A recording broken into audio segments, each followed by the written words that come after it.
Today, I'm speaking with Rushia Brown, absolutely phenomenal lady. She was a professional basketball player. She created the Women Professional Basketball Alumni Association. She's an entrepreneur. She's helping a lot of people. She's inspiring a lot of people. Enjoy my conversation with Rushia. Hello, and welcome to a new episode of the Business of Meeting podcast. And today, I am so thrilled to finally be able to speak with a very, very, very inspiring woman. Rushia Brown is the president and founder of the Women Professional Basketball Alumni Association. But that's just one of the many things that she's done in her life that we're going to talk about. Rushia, thank you so much for taking the time today. Eric, thank you so much for having me. I'm so excited to be on with you today. You know, it's we had the chance to meet thanks to Intix. And the ticketing summit that we organized 2 years ago already. Your journey is absolutely fascinating. But instead of me telling the listener that your journey is fascinating, why don't you tell us your journey first? Well, you want me to start from now or go all the way back to the beginning? All the way back to the beginning, please. Oh, way back in 1972. No, just kidding. Well, my family, I actually started out born in Bronx, New York, and my family moved to South Carolina. Simple family, just my mom, my dad, my sister, my brother. But as a freshman in high school, my father was diagnosed with cancer. And one of the things that really impacted me was my relationship with him. And I didn't know what I could do to help. So I wanted to make sure that he was the focus of my family and my life because, he meant so much to us. But what I learned is that I had to grow up really fast. And so when my father eventually passed away, I was in a position where I felt like I'd lost everything. And I started being that problem child. I gave my mom all types of horrors. But, I had amazing people around me that encouraged me to make healthier decisions, to do better things, and to hang around different people. And that's when I started playing sports. So I didn't pick up a basketball until I was in the 10th grade in high school. Wow. And in high school, I learned to play basketball and I fell in love with the game. Now, I've been tall all of my life. I've always been the tall kid. So you can imagine me walking down the halls in high school and the coach is saying, "Hey, tall girl, come here." And I'd be like, "No, I don't want to play." So I'd run around and skirt away from them. But as a sophomore, I found that my playing sports would be a way for me to reconnect with my father because he was an avid sports fan. He was a huge Lakers fan. He's probably rolling over in his grave right now because they're absolutely awful. But I fell in love with the game, and the more I played and the harder I worked, the better I got. And that cycle of, improvement and getting better and reaching different goals really stuck with me. So I kept playing, and I knew if I wanted to go to college, sports was going to be it because now my mom, a single mother of three, we were poor before my dad died. So you can only imagine what it looks like with one income.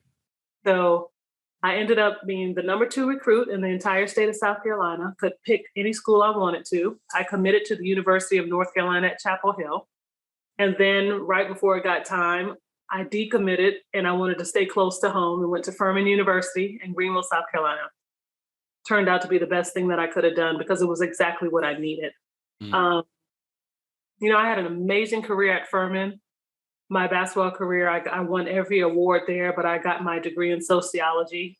And my senior year, I got a phone call from my basketball coach. And she said, "Hey, Rushia, I need you to stop by my office." So now I'm scared. But I go and she's like, what did I do wrong? What did I do? I'm on my way out. Just let me go in peace, right? But she said that she'd received a call from an agent and they were interested in seeing if I wanted to play internationally. Now, I'd never had a vision of being a professional athlete. I just wanted a good degree so I could get me a good job, make some money, provide for my family. So I listened. I was like, yeah, let's call back and see what happens. And it was an absolute offer I could not refuse. It's just a chance to continue to play the sport that I love, travel abroad. They give you a house, a car, and a salary. And there are other things that I wanted to learn. I really enjoyed languages. So that was really going to be fun for me. So I took that chance and I played internationally for 10 seasons in 5 different countries. I played in Spain for 2 years, France for 2, Italy for 4, Greece for 1, and Korea for 1. And you But speak all those languages? I speak Spanish, Italian. My French is, it's okay. And then, there are a few main words you learn as soon as you play with any other player. So, and the Yeah. different, a few choice words, but I'm primarily Spanish, Italian, and my French, I understand more than I can speak. Awesome. But it was an amazing experience. And 3 years into my international career, the WNBA started, and I wanted to be a part of that as well. So I called my agent and I'm like, T, you got to get me an opportunity to play in this league. Now, rewind back to me not going to North Carolina, choosing Furman. And now with the WNBA, they're looking at all the players that went to these top schools, which I had not gone to. So it was really hard for her to pitch teams and general managers to sign me or draft me. So I wasn't drafted. I wasn't invited to camp as a free agent, but I still felt I was good enough to play. And at a certain point, all of the general managers and head coaches from these new WNBA teams were coming overseas to view players who were already playing professionally. So I was like, this is clearly my time to shine. I was playing in France, leading the nation, leading that league in scoring. My team was number 1. There was no way they could not pick me. They didn't pick me. They were all around me. And I was very, disheartened because I felt like I deserved to be selected. But anyway, that wasn't the only option for me. So the good thing about the WNBA in that first year was that they allowed for each of the franchises in the 8 cities to host open tryouts. Of course, it's a marketing ploy. They want to get people excited, all the women that loved basketball, that had played over the years, but never had a chance to play professionally. They wanted to make sure they got a chance to, get some excitement. So I drive from Atlanta, Georgia to Charlotte, North Carolina, because that was the closest team, walk into a gym, and there are 200 women trying out for spots. And I'm thinking, okay, yeah, this is going to be fun. But I wanted a job, so nothing else mattered. So we go in and I make it from 200 to 150 to 100 to 75, 50, down to the final 4. And I got cut, had never been cut from anything in my life. So you can imagine the trauma. I was so heartbroken. And I go home to my mom, and the people that know my mom know that she's super no nonsense. And when I told her, I even cried because I was so heartbroken. I thought that was it. She was like, but if you think you're good enough to play, then you got to figure out a way to get in front of the right people and make sure you get an opportunity.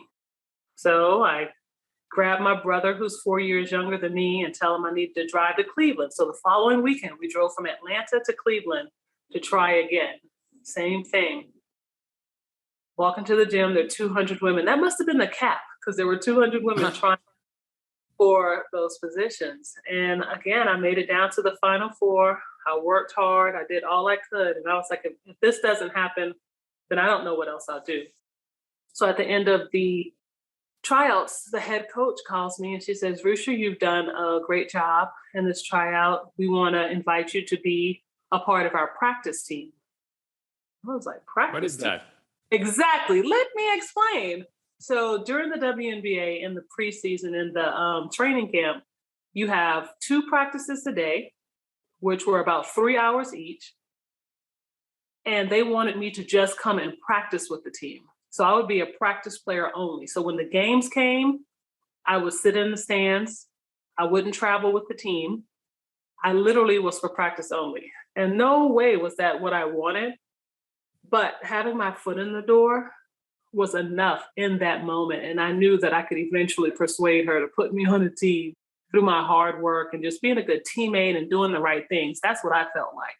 So for 3.5 weeks, every day, I busted my butt. I promise. All I did was eat, sleep, and play basketball. 6 hours a day.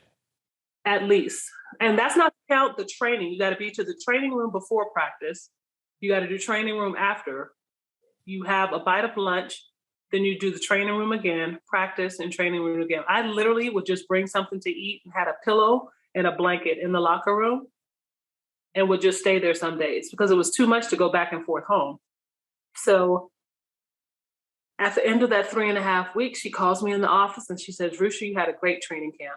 I want to invite you to be a part of the regular roster. So now, team, I know, I was so excited. I could not wait to get home and call my mom and my brother. And so now I was a part of the team. So one of the young ladies who was on the regular roster, she moved her down to the practice player. And then I got a chance to be on the roster. So now I'm on the team. I get to travel. I get my uniform. I even got a bump in salary. And so that was it. You know, I thought my dreams were met. And 7 games into the season, she calls me in her office again. And now I'm like, uh-oh, I'm scared. All these calls to the office is a bit much. But she tells me, Rushia, we play on ESPN on Friday against the Sparks. And I'm going to start you because I think you're up for Lisa Leslie. Now, the fact that I was going to be starting just had me, you know, in just complete euphoria. I was so excited and could not wait to share with my friends and family. But the flip side of that was anybody who knows women's basketball knows that Lisa Leslie was like the top player in the league. And there is no best matchup for her. So it was a setup, but I was ready for it, the challenge and just being able. But that just showed me that my hard work was what stood above everything else. And then believe, and I even speak to this day that it's not, you know, what other people believe, but what you believe and how much work you put into it. So I ended up playing as a starter for the remainder of my career, which was 7 years in the WNBA. So I played 17 seasons, 10 international and 7 in the WNBA. So basketball has been amazing for me. It's opened doors. It's given me opportunities to build relationships because of the game in a various amount of countries, but also just the relationships still are really important to me. So in 2003, I retired from the WNBA and just nagging injuries. I didn't have sense enough to rest. I was playing back and forth because the WNBA is in the summer and the International League is in the winter. So I would play in the summer. I'd go back overseas and play, take a week off, come back and play in the summer. My God. Sometimes I wouldn't even have a week. I would have like 3 or 4 days. So when you close your eyes at night, you see balls bouncing on the floor. Absolutely. There were always balls around in my mind, eyes opened or closed. But it was what I loved at the time. And I was afraid to stop playing for any amount of time. But when I finally did retire, I took some time just to see what I wanted to do. And I was clueless. I knew that I loved kids. I knew that I loved the game. I knew that I loved encouraging people. So I just did the things that I loved. And I started off I would go to the Boys and Girls Club. I would mentor the kids. My friend was the executive director. I'd hang out in the gym and play with the kids. You know, I just didn't know what to do with myself, but I couldn't be idle. So I eventually started a basketball academy because I wanted to work with kids and teach them how to be better, which led to me starting a nonprofit because I wanted to, do things where I could host events and empower our youth and teach them how to leverage their brands and figure things out for themselves. What is the name of the nonprofit? The nonprofit is ServCom, SERVCOM, ServCom Incorporated. So it's really just dedicated to making sure that the resources are provided for those who legitimately want to do better and be better. So just giving a different vision because the underserved community doesn't see the same things that other people see. So I want to make sure that they understand that it's possible for them as well. So there have been a number. What an amazing and inspiring story. And, grit and courage and never giving up. That's very inspiring. And I think that all of us in this industry also could learn from that because, the last years have been more than challenging. But from the moment that you know what you like and there be obstacle and you continue. So you then retired, a young lady retirement. Usually people retire at 60, 70 years old, right? Ripe old age of 31, I was retired. Nice. But you also did an MBA at George Washington University, right? So that was after. I did, because when I came back home and I started to think about what I wanted to do, there were some business opportunities I was interested in. But I found that every time I walked into the room, people would say, "Oh, Rushia, the basketball player, Rushia, the basketball player," Mm. and kind of minimize who I was as a woman and as a professional. So I said, well, maybe if I go back to school and educate myself just a little bit more, I'll get more opportunities with those letters behind my name. And I found that it was a challenging work. And I don't know if it's impacted my life the way it could have. I know I spent the money to get that degree, but I'm still trying to get my worth out of it because Mm. people learn how to engage and interact in certain spaces. And I think I was more insecure about being called Rushia, the basketball player, because a lot of times people look at athletes from the shoulders down. They don't think of us being smart and, educated, but to be physically, to have that physical prowess. And I wanted to have both. But once I learned how to walk into a room and let people receive me the way they did, but then show them who I was, I think that gave me as much credit as the letters behind my name. So I did get the MBA. I'm glad I got it, but it just really taught me how to maneuver in business situations as far as engagement. Is that the reason or the trigger of starting, or was that before, after starting the Alumni Association, the Women Professional Basketball Alumni Association? Well, I got my MBA after that. I started the WPBA because in my times of not really knowing what I wanted to do, I would play in celebrity games, I would host events, I would do those things. And at one of the celebrity games we traveled to, there was a young lady who was a former player who had been a two-time WNBA All-Star. She played in the league about 7, 8 years. She played internationally. And on that trip, we found out she was homeless. Oof. And she was living on the couches of friends and family. And you can tell just the way she was dressed, she wasn't, well kept at all. So naturally, the sisterhood, we all took money out of, whatever we had and gave it to her. But I wanted to figure out a way to assist because I didn't think, like, how does this happen? So I called the WNBA and I'm like, look, I was at this event and player, blah, blah, blah. She's been through it and I want to figure out how we can help her. And they were like, well, we really focus on the current players, but if there's anything we can do to support, let us know. And I'm thinking, I'm calling you now. I want support, but there wasn't anything they can do in that moment. And because the WNBA was under the NBA, I figured I'd go to their retirement association, the NBRPA, to see if there was a way for the women to gain access to the resources that the men had. And unfortunately, at that time, the board said the women were not allowed to be a part of the organization. But the executive director at the time was Charles Smith, and he understood what I wanted for myself and my sisterhood. And he helped me build the WPBA. He put me in touch with a number of people that would support. He helped me build the resources. And that's how the WPBA came into place. Because in our first conference, we met down in Miami, and every woman at the table shared the exact same story about not understanding how to move to that next space, not knowing how to get out of the box, because people put you in a box. I keep telling you, I've done all these things and still today haven't played basketball in 15 years. And people still say Rushia, the basketball player. So it's a comfort level, but it becomes a disabling trait for you if you don't know how to see yourself as more than just a basketball.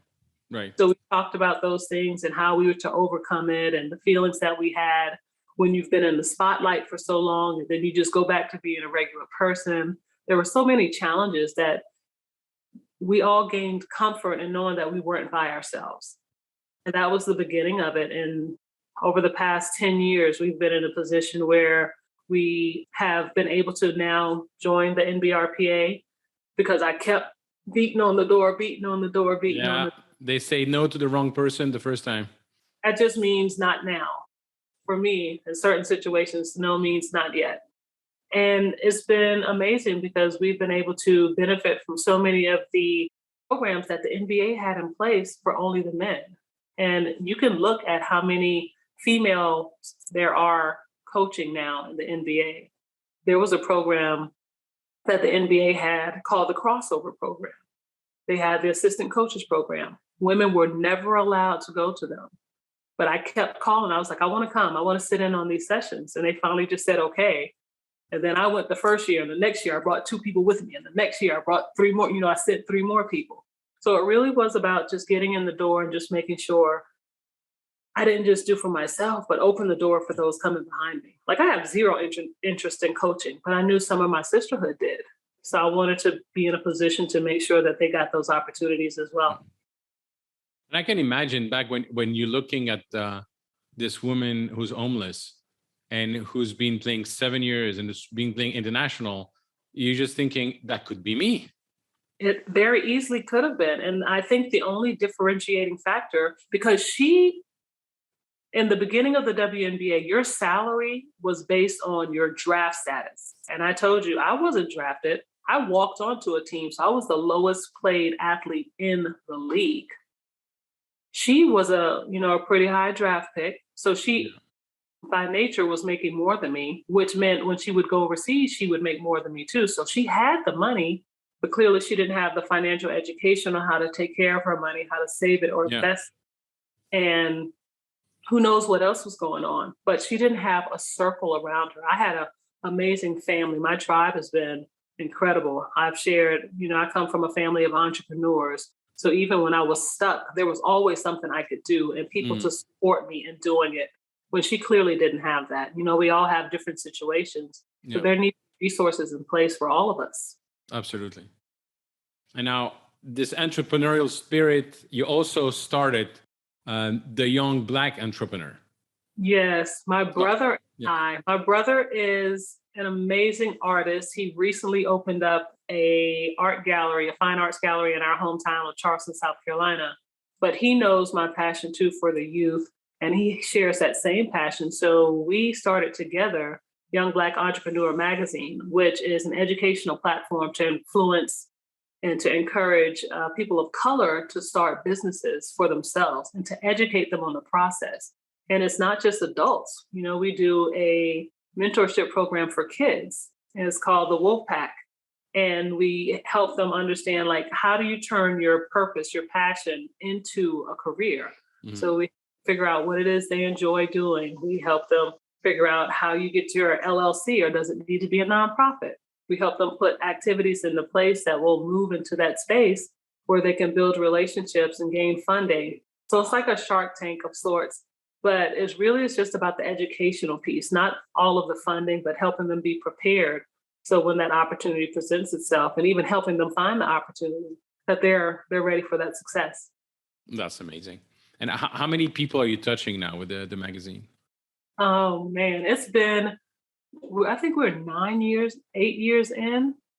And it's crazy because the subscriptions, I don't even put my hands on it like that anymore. My brother does that part. So I'm more with the events, but we can't even count it because it spread like wildfire because there were so many people that were, in awe of the work that we did to recognize them. So we work to educate people on what it takes to start your businesses, but we also recognize those that have already started their businesses and highlight their businesses so that other people can learn about them and then use that relationship to have them come and talk to the kid that might be interested in doing that same thing. So it's like a turnkey program in which everybody benefits.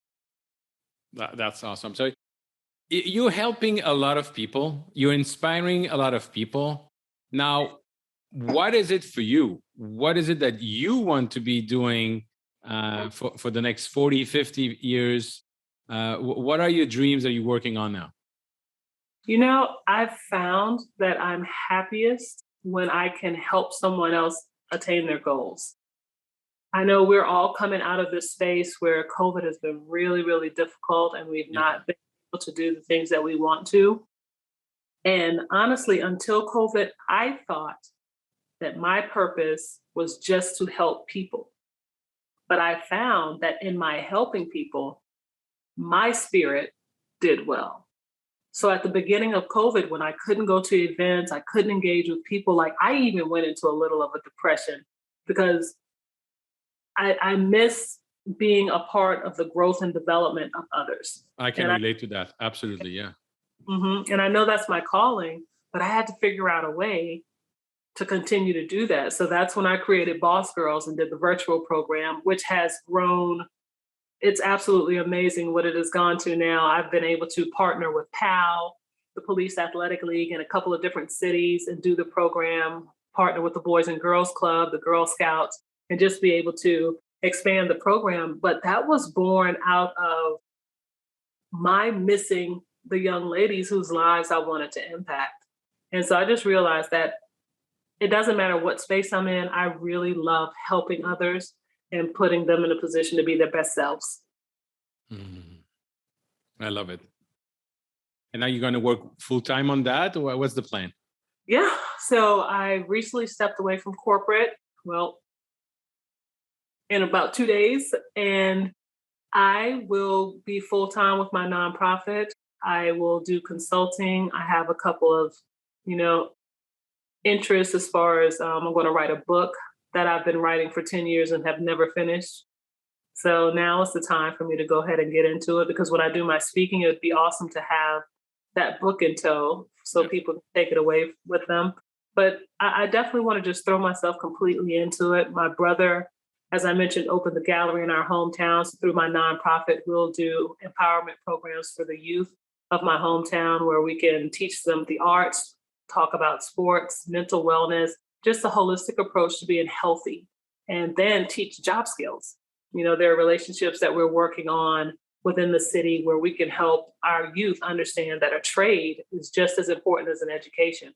So it's really about benefiting those that are around us and empowering them so they can put themselves in a position to be successful.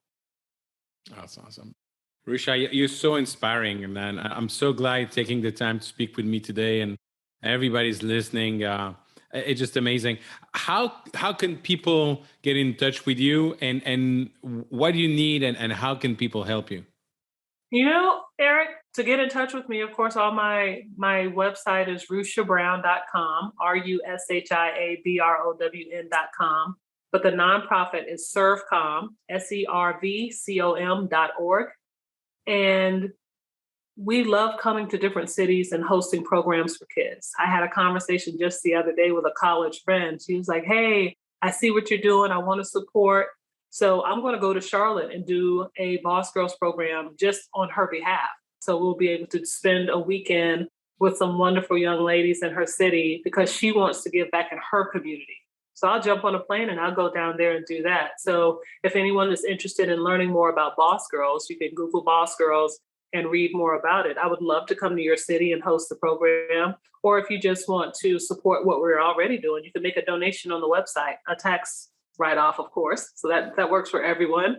But it just really is about just trying to figure out who needs the services that we provide. And it's all about uplifting, encouraging, and empowering.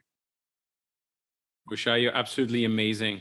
Thank you so much for taking the time today. My last question for today, when we meet in 1 year time, face to face with a bottle of champagne, what are we going to be celebrating?